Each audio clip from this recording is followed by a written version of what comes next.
உங்களுக்காக கடவுளின் மாபெரும் திட்டம். ஹார்மனி என்ற ஒரு சிறிய கிராமத்தில் அலெக்ஸ் என்ற ஒரு சிறுவன் வாழ்ந்து வந்தான். அலெக்ஸ் புத்திசாலியான சிறுவன். எப்போதும் அவனைச் சுற்றியுள்ள உலகத்தை பற்றி கேள்விகளை கேட்டு தனது அறிவை வளர்த்து கொண்டான். ஒரு நாள் ஒரு கிராமத்தின் வழியாக நடந்து செல்லும் போது அவன் சாமுவேல் என்ற முதியவரை சந்தித்தார். சாமுவேல் தனது ஞானத்திற்கும் கனிவான இருதயத்திற்கும் பெயர் பெற்றவர். ஹலோ அலெக்ஸ் என்று சாமுவேல் புன்னகையுடன் வரவேற்றார். இன்று எதை குறித்த கேள்வியுடன் இங்கு வந்திருக்கிறாய்?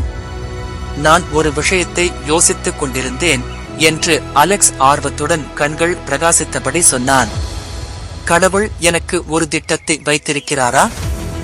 சில நேரங்களில் நான் அந்த திட்டத்தை இழந்துவிட்டதாக உணர்கிறேன். நான் என்ன செய்ய வேண்டும் என்று எனக்கு தெரியவில்லை. சாமுவேல் யோசனையுடன் தலையசைத்தார். ஒரு கதை சொல்லுகிறேன் கேள் அலெக்ஸ். சாமுவேல் தொடங்கினார். பல ஆண்டுகளுக்கு முன்பு தாவீது என்ற இளம் மேய்ப்பன் சிறுவன் இருந்தான். அவர் பெத்லகேம் என்ற இடத்தில் வசித்து வந்தார். தாவீது 8 சகோதரர்களில் இளையவர். அவரது வேலை அவரது தந்தையின் ஆடுகளை கவனித்துக் கொள்வது. இது ஒரு சிறிய வேலை போல் தோன்றியது. ஆனால் தாவீது அதை முழு மனதுடன் செய்தார். ஒரு நாள் சாமுவேல் என்ற ஒரு தீர்க்கதரிசி தாவீதின் வீட்டிற்கு வந்தார்.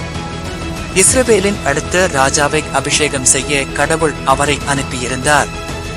அனைவருக்கும் ஆச்சரியமாக ராஜாவாக கடவுள் தாவீதை தேர்ந்தெடுத்தார். அவர் ஒரு சிறுவன், ஒரு மேய்ப்பன் மட்டுமே. ஆனால் கடவுள் அவரிடம் ஒரு விசேஷத்தை கண்டார். சாமுவேல் தொடர்ந்து பேசுகையில் அலெக்ஸ் கவனமாக கேட்டான். தாவீது உடனே அரசனாகவில்லை. அவர் பல சவால்களை எதிர்கொண்டார். அவர் கோலியாத் என்ற ராட்சகனை எதிர்த்து போராடி தனக்கு தீங்கு செய்ய விரும்பிய எதிரிகளை எதிர்கொண்டார். ஆனால் எல்லாவற்றிலும் தாவீது கடவுளின் திட்டத்தை நம்பினார். தனது வாழ்க்கையில் கடவுளுக்கு ஒரு பெரிய நோக்கம் இருப்பதை அவர் அறிந்திருந்தார். சாமுவேல் அலெக்ஸை அன்பான கண்களால் பார்த்தார். என்ன பார்க்கிறாய் அலெக்ஸ்? தாவீது போலவே கடவுளும் உனக்காக ஒரு சிறப்பு திட்டத்தை வைத்திருக்கிறார்.